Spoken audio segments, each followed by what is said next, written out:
Hey, how's it going, everybody? Welcome back to Vintage Story. Today's episode, my friends, I'm not gonna lie, is going to be quite a lot of waiting around because today we're gonna get a little bit more into leatherworking. Now, to kick things off, I've got myself 4 fully prepped pelts here. The reason why I wanted to get them is so I could finally make for myself a replacement crude hide bellows. That way I can start processing more of my many iron blooms I have left over. So as a quick reminder, we've got ourselves the pelt, we've got ourselves some rope and some sticks. Nice and easy. And there we are, finally, replacement crude hide bellows. So yeah, now we don't have to worry too much about this one losing its durability and expiring. Also, since the last episode, I've decided to get a whole bunch more crocs on the go, so we've got a grand total of 16 on the go here. With all of that, we should be able to fill up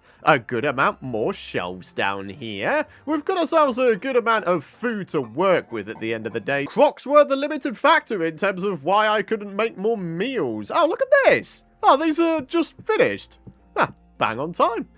Now, if I'm very smart with how I cook things and get certain portion amounts, what I should be able to do is use 3 crocs to get 12 meals. And of course, for any of you guys who don't know, in a fire pit, in a cooking pot, you usually get 6 servings. So 2 times 6 servings is 12 servings. 12 servings will fill 3 crocs. Exactly. So 18 being a multiple of 3 is a perfect amount, isn't it? Tell you what, let's grab ourselves out some red meat. Let's also grab ourselves out some... Oh, let's go for turnips this time. And we are going to go 1, 2, 3, 4, 5, 6. 1, 2, 3, 4, 5, 6. And then we're going to go for 6 of the turnips in the remaining 2 slots. We'll do the same just over here. So we're going to have 12 servings of the exact same meals. There we go. Got both of those lit and cooking. Very good stuff. Now, the next thing we're going to do is we are going to make ourselves some strong tannin. The weak tannin was used in the creation of the scraped hide you see here. Actually, wait, have I just skipped a step in my head? Don't I need to put the scraped hide in here? Yeah, I do. Prepared hide. After 3 days. Oh my gosh. Wow, that is going to take some time, isn't it? So we might as well go ahead and get all of this done right now. 12. Okay, so 12 is the amount we can have in here. There we are. In terms of how much leather we're going to get at the end of the entire process here, with the large hides, we're going to get 3 per time. We have 6, so 6 times 3 is 18 leather. We've got 12 medium hides on the go, and that is going to be 12 times 2, so that's 24. So 18 plus 24 is 42. And that, my friends, takes me over the amount we need in order to upgrade our portable storage solution. Only we need 8 leather per backpack, which has 6 storage slots each, as opposed to only 5 with the linen sacks. And hey, since 4 times 8 is only 32, it means we're going to have ourselves 10 leather remaining to work with. Oh, quite what we're going to use it for, I've no idea. As you can see, there is a crap ton of stuff we can make. Ooh, small bellows. That actually might be a good idea. Only requiring 6 as well. We do need ourselves some nails and strips, though. Can we just go for copper ones by any chance? Is it going to cycle through that? Yep, there it is. And then with the 4 remaining bits of leather. Ooh, what are we feeling? Maybe a longbow? Wow, that only requires 1. And then a couple of beeswax and some flax twine. Oh, we do need ourselves a long bow stave, though. How do we go ahead and make that? Raw long bow stave. Oh, that's really easy. 2 logs and a copper saw. Okay, well, let's grab ourselves out a saw. And we'll grab ourselves out a couple bits of loggage. That's not quite what I had in mind there, game. Oh, okay, so it's just... I can't use birch in the creation of the bow stave. We've got ourselves oak, though, so there it is. So, with this, dryable requires less than an hour. Okay. Can I go ahead and put it on a shelf here? Yeah, I can. Oh, okay. So it says here, after 7 days on average, dries into the dry longbow stave. And then, yeah, eventually we can make ourselves a longbow. And the reason we'd want to do that is for the increase in piercing damage, 3.75 versus 3.25, and the 20% additional bonus accuracy. Now, while I'm waiting for these meals to fully cook up, it gives me an opportunity, of course, to say a massive thank you, as always, for all of your lovely support throughout this series, and to apologize for the lengthy delay since the last episode. The reason for that is I've been suffering with flu, and even now I'm still suffering a little bit with the sniffles, but I'm up to a point where I can start recording and getting videos out once again. So yeah, again, really appreciate the support there, my friends. Thank you very, very much. And of course, if you do find yourselves enjoying these episodes and you want to continue supporting the channel and these videos, of course, a big old like rating would go a long, long way. So then, 12 servings of hefty red meat turnip stew, replenishing 1,140 saturation in grand total. I guess one of the other things we could do, since we seem to be in waiting mode, we do have ourselves some diluted borax here, and in my raw hides chest, I do actually have a few additional hides here, which I could start processing. So with this medium one, we'd get ourselves a grand total of 16 leather at the end of it, wouldn't we? So let's go ahead and get that on the go. Why not? 18 hours of sealing? That should be done pretty quickly then. I've thought of something else we could potentially do while we're waiting for the leatherworking stuffs to get going. What if we were to head on over to our local trader here and see what kind of stuffs they are wanting? Maybe we could start getting ourselves a few little rusty gears on our person. So, we could sell cream ceramic bowls. How the heck do you make those bad boys? Let's press H. Firing in a kiln? Oh. Wait. We need to have a beehive kiln in order for the blue clay bowl to fire into a ceramic cream bowl? Wow, never made a beehive kiln before, so that's going to be a first for your boy eventually. Anyway, other things we can sell include a bismuth bronze hoe. We can get 5 gears from that. A tin bronze hoe, 3 gears from that. And then a bismuth bronze scythe, 7 gears from that. So a grand total of, what, 15 gears to be had? Now, we do also have black bronze stuff, 14 gears for both of them. But so far as I can remember, black bronze requires gold, right? Black bronze. Yeah, so we've got gold. Oh, and silver. So copper, silver, and gold are all required in the creation of black bronze. So in terms of easiness, going for the bismuth bronze and tin bronze tools here to get some more gears might be the way to go. And hey, if we've got ourselves a bunch of random flax laying about, linen sacks, although then again, only 1 gear for that? What a rip-off. So, the reason I want the gears is so I can purchase for myself a bunch of fat, a bunch of beeswax, a bunch of cabbage seeds. Then, if we manage to have any gears left over, maybe some of these weird and wonderful seeds that I don't think I've ever seen before. Redwood tree seeds and kapok tree seeds. I've definitely never seen kapok before. Redwood, though, maybe? I don't know. Hey, look at this. We've got 11 rusty gears already. I think my priority is going to be beeswax, because I'm pretty sure we can use that in the creation of candles. And the reason we want candles, hang on, let's just press H on this, is because we can make for ourselves our first ever lanterns with them. Oh, dude, that'd be so, so cool. So, 2 gears, and this guy has 5 loads of 2 beeswax. What that means is we can get ourselves 5 loads of this stuff. Okay, so buy, sell. There we are. We got the beeswax. Delivery of new goods in less than a day. Hey, I like the sound of that. That's cool. Okay, so what's our next priority? Fat or the seeds? The seeds cost far more. Whoa. So that equates to 3 gears per cabbage seed. What the hell? Are cabbages really that good as a vegetable?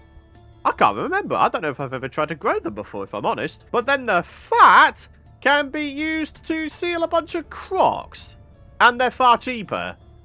Oh, I don't know, man. And we would get 15 of these if we were to wipe this guy out. That's something to be figured out another time. For now, I'm going to work with trying to make some candles for the very, very first time. I've never done this before. Oh, this is actually stupidly easy. In a cooking pot, 3 beeswax plus flax fibers. Or a flax fiber. Dude, that's actually stupidly cheap. Alright, well, let's go and grab ourselves one of those. And then in a cooking pot, I am going to presume that we use this here residue-covered one. Because, I don't know, I feel like that makes sense. So, let's take this off. Put this on. Put 1, 2, 3, and then a flax fiber. Oh, look at that! Before I go too crazy with this, are there any other things we need the beeswax for? Yes, the longbow. Okay. Interesting. We could use the cooked fat in the creation of the longbow instead of beeswax. Huh. Okay. I think we'll do that, in which case. Let's grab ourselves a couple more flax fibers out, and then we'll do a little bit of this. A lot of you guys were saying earlier in the series that we should get into the beekeeping side of things, and I completely agree. It's not something I don't think I've ever tried to do before. Here we go. Under the animal husbandry entry, beekeeping. In order to obtain wax and honey, you will need to build skeps. So here we go. Empty reed skep. Hey, that's actually really, really easy to make. 16 cattails in grand total and a couple of bits of clay, and you got yourself an empty reed skep. A skep can be placed near a wild beehive or near an already populated skep to attract a new colony of bees to populate it. This will require some nearby flowers as well. When a skep is full, you can destroy it to harvest the honey, but this will destroy that colony of bees and they may become angry. Bees do not produce honey in very cold weather. In other words, it's pretty much useless us trying to get into beekeeping right now. The other reason you want beeswax is for sturdy leather. 3 beeswax plus chromium tanned hide. Bleeding neck, I've never seen this before. Okay. Chromium sulfate is made with sulfuric acid and crushed chromite. Where do we get chromite from? Oh, it's an ore. Okay. Anyway, with the sturdy leather, we can make ourselves a sturdy mining bag and a sturdy leather backpack containing 8 slots. So if you had 4 of these, you'd have a whopping 32 additional inventory slots. Hey, there we are. 3 candles created. Wow, I can't believe that's only the very first time I've created candles in this game. I love that I'm starting to learn new things in this game again. So here's a question. Does the type of metal used in the creation of the lantern have any bearing on what kind of light level it produces? Gold 18, meteoric iron 18, steel lantern 18. Seems to be... Oh, wait, no, hang on. There's a 20 there with the copper lantern. Oh, very interesting. Molly. Yeah. I think we mentioned about Molly earlier in the series, about its pretty much primary usage being for making lanterns. Shall we see about making ourselves some Molly lanterns? So, lead plus copper. What have we got in terms of our supply? Hey, look at that! We've actually got ourselves a crazy amount of copper and lead here. We should be able to make a significant amount of Molly. Now, because we have lead and copper in plentiful amounts, I really don't care too much about sort of going for, like, precise ratios. 700 units of Molly. Hey. Now, presumably, when creating all of these different alloys, it takes the highest temperature from the 2 ingredients, right? As you can see, the lead smelting temperature is incredibly low, actually. But then the smelting temperature of copper is 1084. So, what that tells me is the brown coal will be enough. But the first thing we're going to do is we're going to get this up to temperature with some peat bricks. Turns out there's actual several crafting recipes for the Molly Lantern. The cheapest one for us appears to be this one here, though. 20 light. But then these other ones have got 22 light. But require electrum. I have never made electrum before. How the hell do you make that? Gold and silver together. I still think 20 light level is a pretty damn good amount to be getting on with, though. So, yeah, clear quartz, that is gotten randomly from mining up quartz ore. Now, the good news is quartz is actually found incredibly often. In fact, I would say that you can find quartz about as often as copper. It is so easy to find. But, yeah, the time-consuming part is going to come in the form of the nails and strips and the plates. But never mind, it's all part of the process, isn't it? We get ourselves a few lanterns. We can have one dangling down from the ceiling upstairs, one dangling down from the ceiling downstairs, and then just one on our person.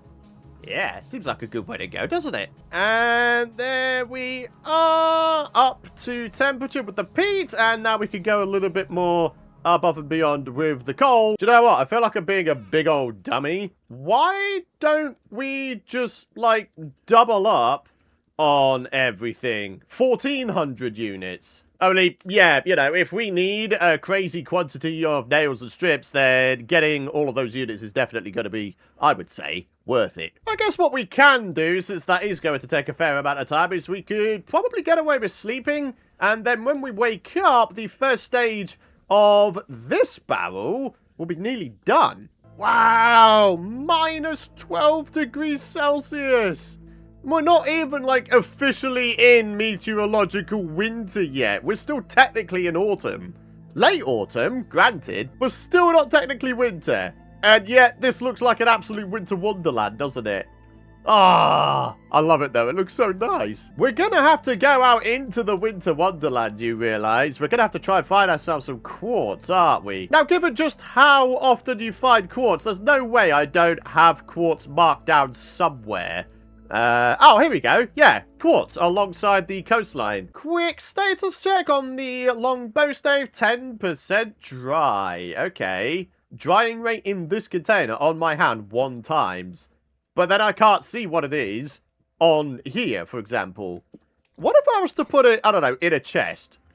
0.25? Oh, okay. Containers will inhibit drying. They could dry in your inventory, and you can leave them on a tool rack to dry. Okay, so how we had it already was perfectly fine. Okay, cool. Alrighty, check it out. The first stage of leatherworking is done. We have the soak tide. All we got to do with that is chuck a knife to it, and then we have the scrape tide. Then the next stage would be to put it inside some weak tannin. I guess there's nothing stopping us from making ourselves some more. Just need to fill up the barrel with water, then apply an oak log to it, and then, yeah. Oh, wait, okay, more than 1 oak log. Here we are, 50 litres of weak tannin after 24 hours of sealing. Yeah, leatherworking really is, like, 1% working and then, like, 99% waiting. Like, I'm not even exaggerating when I say that either. It's actually kind of nuts. Anyway, here we are, 1,400 units of molly. Yeah, let's go ahead and get those poured into these ingot molds. And here we are. Finally, our first ever molly ingots I think I've ever made in this game. That's pretty cool, isn't it? All right, well, let's go grab this back out and get it re-moltenified. And that actually took no time at all. All right, well, time for our second batch of ingots. Smelting temperature for the molly ingots, 902 degrees Celsius. That should be pretty easy to achieve. Actually, all we've got to do is get our forge lit up and make sure we are on top of our bellowing. We don't need the molly ingots to smelt. We just need to get them up to a workable temperature, right? I normally go for about 800 because that does the job. Let's have a look here. Does it? Yeah, look at this. Requires 2 molly ingots for 8 strips. Okay, well, let's just grab ourselves another one in which case. Oh, yeah. Should be able to get this done in no time. Oh, no. It's about to go too cool here, my friends. Or is it? Can we work with this at lower temperatures? It's gone way below what would be the typical temperature to work with. Turns out the moly doesn't need nearly as high a temperature to work with than, say, other metals. What is the minimum working temperature for this, then? At what point can we no longer work with this? Go on, be a legend. Say that I can get this all done in one go. Yeah, I can. Alrighty then, just got to get this back up to temperature. Look at the amount of cubes we have left over, though. The crafting select screen, where you select what you're going to be creating, it definitely said 2 ingots were required, but there's a lot of squares left over. It feels like such a waste, doesn't it? Ah, well. Second load coming up here, folks. There we are. Very, very good. And that's the last of the moly ingots processed. And there we are. The final of the nails and strips we needed. Right, now we need a whole bunch of plates. And I just realized that I should have had the next load of moly ingots on the go on the forge. Ah, rats. Now, so far as I know, each plate requires 2 ingots. So, actually, we've got more than enough ingots. We should have ourselves 2 left over if my maths is anything to go by. Alrighty, so here we go. Moly plate. 2 ingots required. So, we'll get both of those plopped on there while we get the rest of these up to temperature. Alright, I wonder if we could get away with heavy hitting some of these to speed the process along just a little bit. Alrighty, the first of the plates processed. There we are. Our first crude hide bellows. Gone bye-byes. Alright, I can't remember which way we place it. Like that? Yeah. Beautiful. Plate number 2 coming up. And ladies and gentlemen, I am happy to say the third and final plate has been processed. There we are. Look at it all. All of this moly stuff we have here. So, the last piece of the puzzle is the quartz. What time of day is it? Oh, it's nearly midnight. We should probably head ourselves to sleep real quick, first of all. Oh, you have got to be kidding me. Ugh. Why is it almost when I'm about to head out into the world, a freaking temporal storm decides to roll on in? Oh! There's a bunch of dudes downstairs, is there? Oh, you bunch of turds. Not taking me down. No! Bad drifters. Stop throwing stones at me. Okay, there we go. Temporal storm survived again. Oh, a little bit of flax fiber action. Alright, my friends. With the temporal storm out of the way, how's about we go find ourselves a bunch of quartz? And here we are, ladies and gentlemen, quartz. Now, so far as I can remember, the vein sizes of quartz are simply enormous. But they only really seem to span 1, maybe 2 layers at most. So, yeah. Just gotta keep on digging until we get all of the clear quartz we need. Which is, if we're going for 3 large lanterns, it's going to be 12 bits of clear quartz we need. Okay, so we've already got 1. Maybe we should have it on a hotbar so we can keep track of it all. But yeah, with quartz, you have a low chance with each ore to get clear quartz instead of regular quartz. As you can see, we've got quartz chunks here, and these can be made into glass. So finally, we have access to glass. All we're going to do is chuck these bad boys into a blueberry, similar to iron, and then we'll have glass. There we are. 12 clear quartz. We've done it. Oh my god. It's actually happening. Large moly lantern. And we can make 3 of them. Alright, go on then. Let's see how much light it provides when we put it on our offhand. Holy crap. A lot! Your boy is happy right now. I am one happy Python. Hell yeah! Alright, well, let's go ahead and grab ourselves a whole bunch more quartz. Maybe we can finally start working with glass, and thus making a greenhouse eventually. Oh, that'd be a really good goal to complete in time for the next cropping year, right? I mean, granted, it does mean building during the height of winter in this game, which presents its own dangers, you know, frost damage and all that kind of stuff, freezing to death. I really do think it's a risk worth taking. I really, really do. So, yeah, we're going to go ahead and just grab ourselves an absolute ton of this. I must admit, I can't remember how many quartz chunks you can process into glass at the same time. As you can see on the tooltip, it says 4 pieces smelt into 2 glass, but it doesn't tell me how many the bloomery can take. Correct me if I'm wrong, but can't you find sometimes little bits of silver and or gold, like, embedded into quartz? Am I remembering wrong? I don't know. Hang on, let's have a look here. Quartz. I swear. Yeah, here we go. Native gold in quartz. Huh. And native silver in quartz as well. Okay. That's pretty cool. I just haven't been lucky enough to find any silver or gold in amongst this here yet then. Maybe you need to head down into the depths to have a better chance of finding quartz with silver or gold in. Blimey O'Reilly, look at how much quartz there is still yet to get. Oh, mama. Whoa! That's the ocean, isn't it? Yeah, I should have figured that I would have bumped into the ocean at some point. Still surprised me, though. Blimey. Alrighty, there we are. 4 stacks of quartz. And we've also got ourselves 53 clear quartz as well.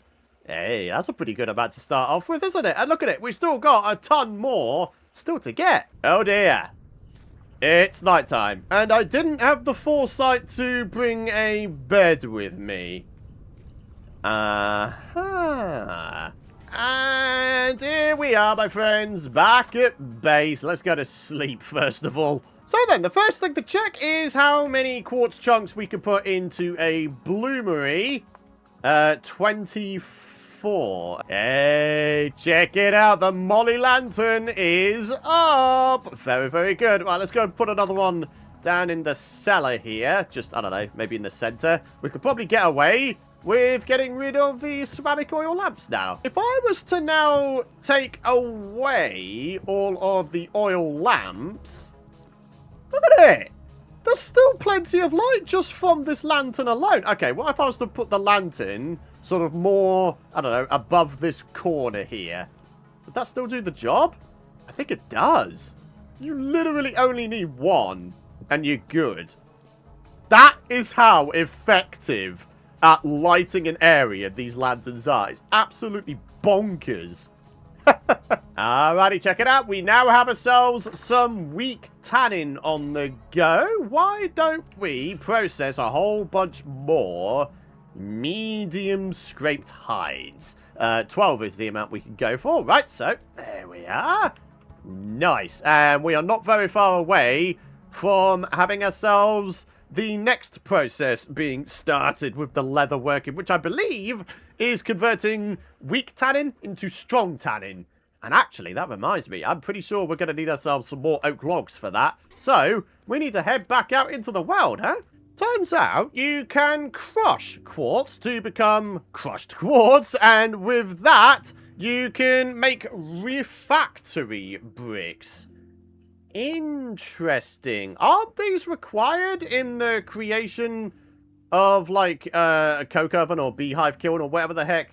I can't remember. Ah, yes, refractory bricks are used to make high-temperature structures, such as a cementation furnace or a coke oven. Coke is to coal what charcoal is to wood. Coke is produced by burning coal in an oxygenless environment, such a coke oven. Why would you go for coke over anything else, though? 1340 degrees Celsius burn temperature. That's probably why, right? That's a hell of a high burning temperature. So, with a fresh new day upon us, it is time to go locate ourselves some oak trees. Preferably more than one, only we need a fair amount of them if we're going to be making weak and strong tannin, both of which require oak wood. It's reminding me that on this next year, I should probably plant down like a whole bunch more trees, right? Oh, there's a ball down there. Wait, there's several balls down here. What the hell? Alright. If you think I'm going to pass you guys up, you got another thing coming. Hello, how's it going there, buddy? I'm totally not getting easily distracted again. These guys are giving less yield now. Probably because we're working in low temperatures here at this point. What about you? What are you going to give? Oh, 5. Okay, that's not too bad. Aha! Here we go. Hey, at least we're getting some oak seedlings, though. That's good. Oh, what is going on? I can't see! Oh! Oh, that was close. Oh, that was close. Oh, there's another wolf. Oh, God. Yeah, I gotta be a little bit more alert. Oh, that was close. We keep getting exceedingly close to death, don't we? Yet somehow I keep getting away with it. At some point, my luck is going to run out, though. Holy crap, that's a big oak tree. Out of all the oak trees I've chopped down, you're seriously telling me I only got one oak seed in return? What? Ah, quartz bits. Okay, so we got ourselves another quartz deposit going on underneath here. Oh, look at this. Quartz extremely nearby our base. Okay. Question, can you have both red meat and fish in the same meal? Looks like it, doesn't it? Look at that. Meat fish stew with boiled onion. I wonder if you get any bonus saturation by having a variety of vegetables going on. So let's put some turnips in there instead of 2 loads of onion. Who knows? While those are cooking, I'm happy to say that the weak tannin stage of the leatherworking has been completed. We have ourselves prepared hide and 6 large prepared hide. Now what we have to do is something kind of crazy, actually. We're going to go ahead and just, like, reset these. We're then going to have to make ourselves even more weak tannin and then convert it immediately into strong tannin. So, let's get these bad boys filled up with water with some logs added to them to become weak tannin. And then once this finishes, we'll be able to get ourselves some more weak tannin on the go again. And then we'll try and get all 3 of these going with strong tannin eventually. Then we'll have ourselves a truly crazy amount of leather to come, eh? Here we are. Weak tannin in there and weak tannin in there. Loads more waiting to be done again. Blimey, I must admit, I was going to have the episode end goal be for us to create ourselves all of the leather backpacks, but I think that actually might become a next episode job at this point. It's just so much waiting around, isn't there? Fair now, though, we can check out the stats of our new meals we just created. There we are. What do we got here? 795 protein, 300 vegetables. So 1,095 saturation per serving. That's pretty alright, if you ask me. Now we can check on our bloomery. Hey, look at that. 12 glass. The only thing now, though, is I can only remake 1 bloomery. I'm going to need to get myself a whole bunch more fire clay bricks on the go. Ah, darn it. I mean, it was never going to be an infinite supply of fire clay bricks, was it, my friends? So in terms of what you can use the glass for, night vision lens, terminus teleporter, Thanatos coupling. What the bleeding hell is that? I have no idea. Plain glass slab, we've got display cases. Oh, those are incredibly easy to make. Wow, okay. And then leaded glass pane. 1 glass, 4 boards, and a lead ingot, which thankfully we have access to a lot of. You get 4 leaded glass panes per time.